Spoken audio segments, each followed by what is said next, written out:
H1N1 ची लागण झालेल्या रुग्णांच्या संख्येत दिवसेंदिवस वाढ होत चालली आहे। 1 जुलैपासून जिल्ह्यात H1N1 मुळे 15 लोकांचा बळी गेलाय, तर बुधवारी H1N1 च्या 4 संशयित रुग्णांचा मृत्यू झालाय। त्यामुळे H1N1 ची भीती कोल्हापूरकरांच्या मनात बसली आहे। आतापर्यंत H1N1 चे 32 संशयित रुग्ण उपचारासाठी दाखल झालेत। त्यापैकी अनेकांना H1N1 ची लागण झाल्याचं तपासादरम्यान सिद्ध झालंय। आता ही साथ रोखायची कशी असा प्रश्न आरोग्य प्रशासनापुढे उभा राहिलाय। औरंगाबाद शहर आणि सुरूच आहे। H1N1 आणि कावेळीची साथ शहरात पसरली असून दिवसेंदिवस रुग्णांच्या संख्येत वाढच होत चालली आहे। गव्हर्नमेंट मेडिकल हॉस्पिटलमधील H1N1 च्या विशेष वॉर्डमध्ये उपचार घेणाऱ्या तुळशीराम कळमळकर आणि लता जाधव यांचा मृत्यू झालाय। याच वॉर्डमध्ये उपचार घेत असलेल्या H1N1 बाधित 13 जणांचा गेल्या 10 दिवसांमध्ये उपचारादरम्यान मृत्यू झालाय। तसंच शहरातील पडेगाव इथल्या सालेहा हुसेन आणि कन्नड तालुक्यातील हिवरखेडाच्या रमा सूर्यवंशी या 2 महिलांचा कावेळीनं मृत्यू झालाय।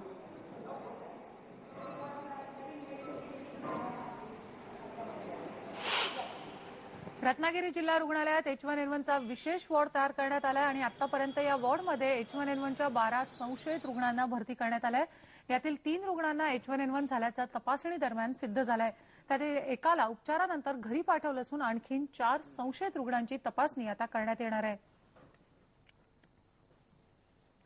आणि एकूणच याबद्दल अधिक माहिती घेऊ आमचे कोल्हापूरचे रिपोर्टर प्रताप नाईक आपल्या बरोबर आहेत। प्रताप, आपण बघितलं की मलेरिया गॅस्ट्रो नंतर आता H1N1 चं संकट कोल्हापुरात जाणवतंय, प्रशासन काय करतंय?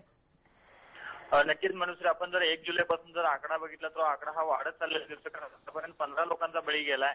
त्याचबरोबर कालचा जर आपण आकडा बघितला तर स्वाईन फ्लूच्या संशयित रुग्णांची संख्या 4 आहे, म्हणजे एका दिवशी 4 लोकांचा मृत्यू झालाय।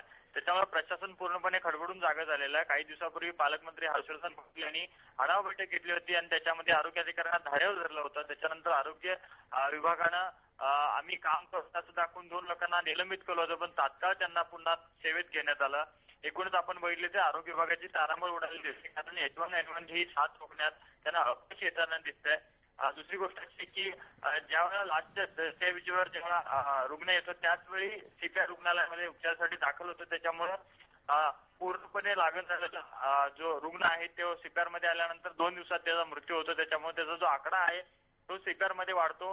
बेसिकली जे खाजगी डॉक्टर आहेत ते पूर्णपणे त्याच्यावर उपचार करत नाही। बरोबर आहे प्रताप, पण अशी तक्रार रुग्णांच्या नातेवाईकांकडून येते की औषधं उपलब्ध नाहीयेत, त्याबद्दल काय सांगशील?